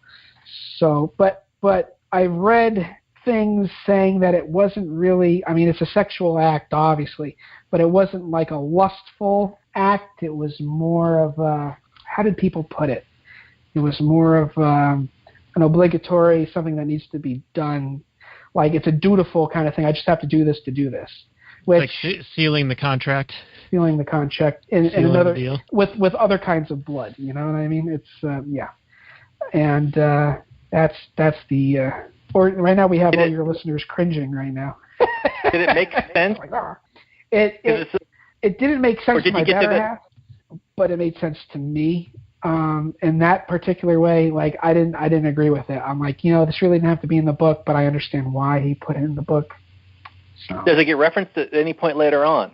Because in the 1990s version, we were talking in the pre-show about how when they come back together, there's like a lot of like kissing on the lips between the girl and all the guys, and it's like, oh, it's just like how they did it back in the 90s, like French style. Yeah, well, for most of them, like Eddie and Richie, it's like a brotherly, sisterly, sibling kind of thing. But for like Ben, who had a crush on her, he still does. It's more of a lustful thing, and I actually found it kind of immoral in the sense that Bill has a wife, Audra, and I don't know if you noticed the way he kisses Beverly the first time they meet. It's like a long, deep, drawn-out kiss, and it's like, dude, you've got a wife that you supposedly love dearly. What the heck are you doing? Right. But metaphorically, it's because, like you said, fighting a demon clown isn't enough. That is the act of finality that metaphorically that ends their adulthood, ends their childhood, and carries them into adulthood for what it's worth. But it has the power to help. It has the influence to make them forget things. So if you notice in the 1990s version, they're like, oh yeah, their memories start coming back to them, and they're like, I completely forgot about this and that and the other thing. Right. So they didn't really. It was almost like a kind of symptom of PTSD, where their brains just between it and their own brains, their own subconscious, it kind of pushed all those events out of their heads to the point where they just didn't remember any of it, So. Yeah, it seems like it would have been turned out better for it if he had just never showed up when they came back. Yep, but he's there. Gone back into hiding. But he kind of taunts them because he leaves the Georgie picture, and he's like, yeah. He kind of taunts them to come back because he makes himself known to Mike, who calls everybody back. But at the same time, he's like, don't come back, stay away. It's like, well, you're giving mixed messages here, dude, Doesn't make any sense. Yeah, mixed messages, big time. If they don't remember you, you're probably going to have a better chance of surviving. Yeah, right. If you go and taunt them and be like, don't come over here. Yeah. Well, it seems like that. Yeah. Go ahead. Yeah, it's like just showing that you're afraid of them coming over there. Yep. Right? Mm-hmm. Anyway, strategy aside, it just seems it just seems like when you're writing a story and you don't necessarily really plot it out ahead of time, and you just kind of make it up as you go, you run into these weird little inconsistencies that I think you can probably hammer out if you really... Between doses of Coke, Well... Yeah, it seemed really, really weird, like you're pointing out here, is that he had no reason to taunt them if they were the only ones who he couldn't affect and could have killed him. He could have just gone on killing all the other kids in town and going back to hibernation, cryosleep, and then come back 27 years later and do it again. Like, why tempt these people who are familiar with him and how to at least defend themselves and fight him, harm him? Deal with him in some way. Come out unscathed, so to speak. No, it's ask Stephen King. Hey, Stephen, what the hell are you doing, man? Yeah, it's like he's just writing to write, just to get something on the page and just kind of meander. Mm-hmm. And I'm surprised that is successful. It seems bizarre to me, but. Well, yeah, Dean Koontz is successful in everything else. As a librarian, it's amazing. For example, there's people. Let's just take Danielle Steele, because everybody knows who Danielle Steele is. She's written over 200 books. She's one of the most all-time best-selling authors ever. She sold something like 300 million copies of her books. It's crazy. And when I ask her readers what's so enamoring about her work, they say, well, it's just kind of like the same story over and over. She just takes the same kind of character template, puts it in a different setting with the same kind of narrative. And I'm like, well, why? After 200 times, don't you get tired of that? And I think it's kind of like music. There's like some kind. Everybody has their own taste in music, and everybody likes their own sound. So you can kind of listen to like the same kind of style of music and not necessarily get bored with it. So, for example, my better half loves doo-wop. She can listen to doo-wop for 10 hours. Now, to me, I can listen to it for about a half hour, and I'm like, okay, it all sounds the same to me. But she likes the sound so much that it doesn't matter. She just doesn't mind listening to it with little nuanced differences. Does that make sense? Yeah. Yeah, but as you become more familiar, more expert, more specialized in a certain arena, you start noticing, like you were saying, those nuances and those nascent differences between the things. I don't think the word nascent works in that particular. I'm just throwing it. A drinking game that I'm not aware of. I think you're eschewing it in the wrong context. But you know what I'm saying? Like you sort of become part of this little club, right? Like you're in the doo-wop club now. You can tell the difference between song 1 and song 58, whereas you as a listener, they sound exactly the same. And she'll point out the differences to me. Like there's an extra clap, and I'm like, okay, there's an extra clap. But it makes all the difference. But you can get an affinity for it. And so, like you were saying, when you start building a universe and you start having a certain voice or a certain style or a certain sound, people become familiar with it. If they like it, they'll continue to seek it out. And so even though on the surface level it might appear to be the same story, just repeated, the fans will see it and be like, oh, that's what I want. I want more of that. Yeah, and Keep there's nothing doing wrong that. with that. It's just, and that just goes to your question, like, well, why do they keep reading Stephen King? It's like, well, there you go. All right, well, one mystery solved. Yay, one. But many more are left open. All right. So, Robert, unless you have anything else, why don't we get into the final summary and our rating? And as a listener, Doc, you know that we do the black and gold for a good movie and a black and red for a not-so-good movie. And for you, I'm going to ask for 3 different ratings, and that's going to be for the book, both versions of the movie. And Robert and I will just do the 1990 Tim Curry version because that's all we have seen. So, right. Doc, why don't you take it away, and then we'll do our bit. Movie Black and Gold, 2017 movie Black and Gold, 1990s version Black and Red. Except for Tim Curry, he's like the one exception because you can't give black and red to Tim Curry. And the book I would give Black and Gold. All right, Yeah. Robert, you want to jump in on that? Yeah, the only thing I saw, I mean, if you're going into it and you want to see a comedy, watch the first half of this 1990 version. You will laugh out loud. I did. Just at the hilariousness of how ridiculous it was. But, I mean, then you learn more about the constraints and the budget and the fact that it had to be edited for television and all that. And, yeah, you see why it's not good. But Tim Curry was excellent, and you're absolutely right. He is a fantastic actor, and he always has a lot of charm every time he's on screen, and no matter what he does. Probably my favorite appearance of his is Clue. Also, Rocky Horror is fantastic. He's just a great actor all around. But, yeah, this movie is absolutely black and red.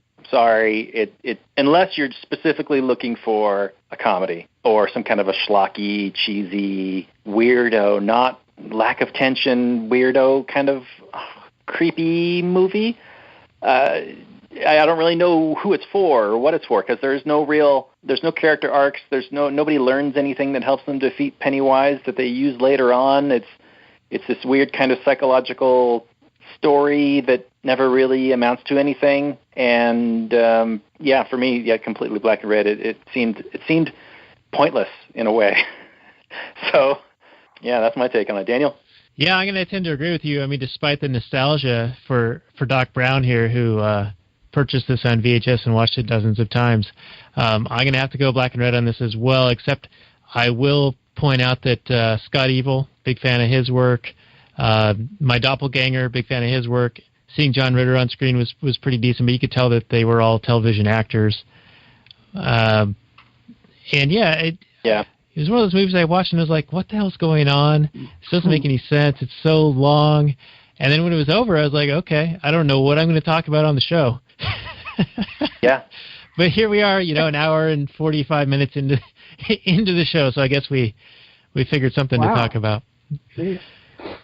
Can I just add one quick thing? Yeah, go for it. Okay. I just want to let people know, your listeners, if they're not familiar with Stephen King's work, we've been talking about the world building and whatnot, and most of Stephen King's books connect with each other in some way, shape, or form.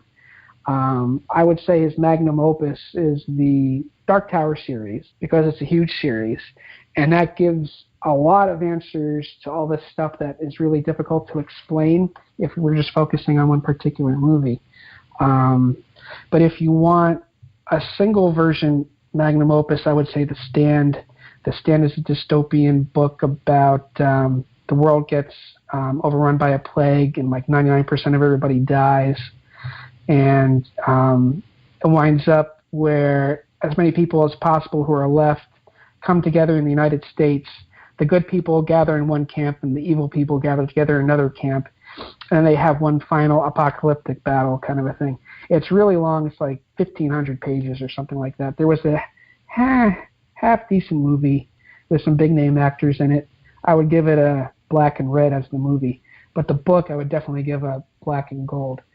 But if go ahead. Isn't there, with The Stand, wasn't there a companion novel by the Richard Bachman version? Or is that something else I'm thinking of? There might be something. You might be right, but there might be something else. I'm not quite sure off the top of my Like the head. Regulators or something like that? Yes, the Regulators is kind of a bit of an offshoot of that. Yeah. Regulators, mount up. So, but I Young would Guns recommend and Warren if you G. read one book about the Stephen King universe, I would make it because from it, just about everything else bounces off of it. Like it is the central. It's like the bedrock. It's the foundation from which even the Dark Tower series, from which everything else springs. Shawshank Redemption springs off of it. What? Yeah. Shawshank Redemption takes place in the same universe? Yep. Just about everything takes place in the same universe. Even the Green Mile. You know, in the Green Mile, how the big guy who's going to die, he has this particular power. John Coffey. Sure. Yes, that's The Shining. That ties in with The Shining with Jack Nicholson and everything. Go ahead. Shining has the same power as John Coffey? Yep. And the black guy in the movie, Dick Halloran, or whatever his name is, in The Shining, who gets axed at the end of the movie, he was at the black spot in it. So there's like all these different, you know how we were talking about, once you start reading the books, you start making all these connections. It's amazing how many connections can be made. Christine is tagged to it. Cujo is tagged to it. Salem's Lot. The Under the Dome, which just came out a few years ago and was made into a miniseries, I think on Netflix, I think it was. That takes place in the same universe, and it deals with aliens. And the same aliens in Under the Dome are also the same aliens in the Tommyknockers, and the Tommyknockers takes place in the same universe as well. Then you have the most... Go ahead. Oh, no, I just wanted to jump in and... my two favorite Stephen King books that I've read in my lifetime were Tommyknockers, which I think is fantastic, and the drawing of the Three, which is the second book in the Dark Tower series. Mm-hmm. Actually, it makes an appearance in the Dark Tower series. It makes an appearance? Yes, but he goes under a different name. And the Black Man in the Dark Tower series is the main bad guy in The Stand. And he's also a counterpart to Pennywise in this whole macro universe thing. Everything's really connected in this. So the Tommyknockers, I love the Tommyknockers, especially the flying lawnmower. That was great. I was like, holy cow. I didn't like the movie so much. I would give that a black and red, but the book was great. I read it as a kid and I loved it. Wasn't the movie another made-for-TV deal? Yes, it was another made-for-TV deal, so it was very corny and blah. You may also know of the book 11/22/63. Are you familiar with that one? Yeah, it's about Kennedy. Yeah, that's about Kennedy, and then James Franco did a fantastic miniseries. I would highly recommend watching the miniseries. That's in the same universe? Yep. Actually, in the book, the main character meets Beverly and Richie. He goes back in time, and a good chunk of the beginning of the book takes place in Derry in 1958, which is when this first encounter with Pennywise happens. And he meets Beverly, and he meets Richie, and they talk about the clown, and they talk about the turtle, and actually it sends telepathic messages to the main character, knowing that he went back in time, saying, you really don't want to go back to your own time. You really don't want to save Kennedy. You want to come here and float with us, kind of a thing. So all these different things are tied together in the Stephen King universe, and it is pretty much the central book that kind of ties everything together. So the Salem's Lot thing that I was talking about with the vampires, that ties in. There's a great movie with the great legendary Max van Sydow, I think is how you pronounce his name, and he pretty much plays Satan in a movie called Needful Things. It was another made-for-TV movie, but this one was pretty darn good. And the book was good, too. That ties in. Carrie ties in. Oh, check this out. There's it's like, they're like the Masons. There's this group that is called, what are they called? I forget what they're called. But they're the ones that are behind the scenes creating everything. So you remember the movie Firestarter with Drew Barrymore? Sure. Where she has the power to turn to... Supposedly this group gave her that power. So this group is behind a lot of different things. It's kind of cool. And you know the movie... Here. Oh, sorry. And you know the movie Misery with James Caan? Yeah. Where, what's her face? Kathy Bates. Kathy Bates, yep. Yeah, one of the best scenes I've ever watched in a horror movie, I would call that a horror movie, is when she breaks his ankles. Oh my God, that was. Ugh. Oh yeah. James Caan's character was actually one of the losers' neighbors as kids. I'm not going to tell you which one. It's in the book though. So they all tie in. It's really cool. So. All right, so I meant to bring this up way earlier, but is Bill that the Stephen King like self-writing character, like he's putting himself in the story? He does that a lot. Derry is based on Bangor, where he's from. So there was an interview where he said he's like one of the particular characters, and I think it might have been Bill. Yeah, well, in the 1990 version, Bill is the one who writes stories, and so when the poem gets horror discovered, stories. Horror stories. Beverly thinks that Bill had written it, but it was actually Haystack. Right, who wrote because Bill's the writer. Yep. I think so. I think you may be right. I know he did write one of the characters kind of after himself, like a facsimile of himself. He eschewed himself into a character. Well, it's interesting, though, because in the Dark Tower series, he actually puts himself literally in the story. Yes. The last, I think, 2 books, like Stephen King is a character, and then the main characters in the book have to convince him to finish the story or something like that. I don't know. I haven't read it. But the only other time I've ever seen that, I mean, there was probably other times, but the only other time that I can remember that is the Nightmare on Elm Street movie, Final Nightmare. Do you remember that one? Where Freddy Krueger is killing everybody that played in the movies, but it's supposed to be in real life. So he actually goes after Wes Craven. And the girl that makes it out of the first movie, she goes to find Wes Craven. She's like, all these people that were in the movies are dying, and it's Freddy. And even Robert Englund gets attacked by Freddy. And Wes Craven's like, yeah, he's an idea. And now that he's an idea, he can manifest and whatever. That was the only other time I ever came across that particular writing. Meta style. Yeah, breaking several walls there. Yep. And it's interesting you mentioned Nightmare on Elm Street because actually in watching the 1990 version of it, I saw some parallels with that, and you just reminded me. Oh, and in the 2017 version, the movie theater, it changes, the marquee changes from time to time. So one of the movies that's shown is Batman, the Michael Keaton Batman. And then, 89 version. Yeah, and then toward the end of the movie, the one movie on the marquee is Nightmare on Elm Street Part 5. So that's like pretty nice. And then the one kid is wearing an Airwolf T-shirt. I loved that show when I was a kid. So there's all kinds of cool little Easter eggs in there. Like, with the helicopter? Yeah. Yeah. Pretty cool.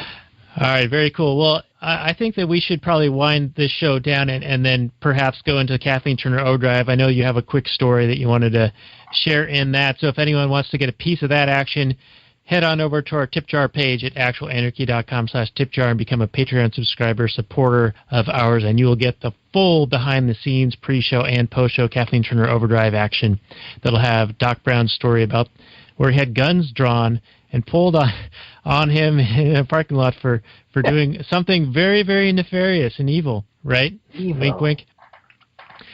So this has been episode 41 of the Actual Anarchy podcast. You can find the show notes page and more at actualanarchy.com/41. I want to thank our guest, Doc Brown, for joining us. And Robert, as always, thanks for joining us. If you guys have any final words for the audience before we move into the Kathleen Turner Overdrive, say your piece now or forever hold that piece or something. I don't know. I'm rambling at this point. I want to thank Doc Brown for coming on, and I want to thank all our listeners for tuning in. Stay free, my friends. And I want to thank you for having me. Thank you so much. I appreciate it. Love the show, and I hope your audience liked having me on. So. Yeah, I think so. I think we'll have you back. So cool. Thank you, everyone, for joining us out on this adventure. This episode has been rated MF for maximum freedom. And stay thirsty, my friends.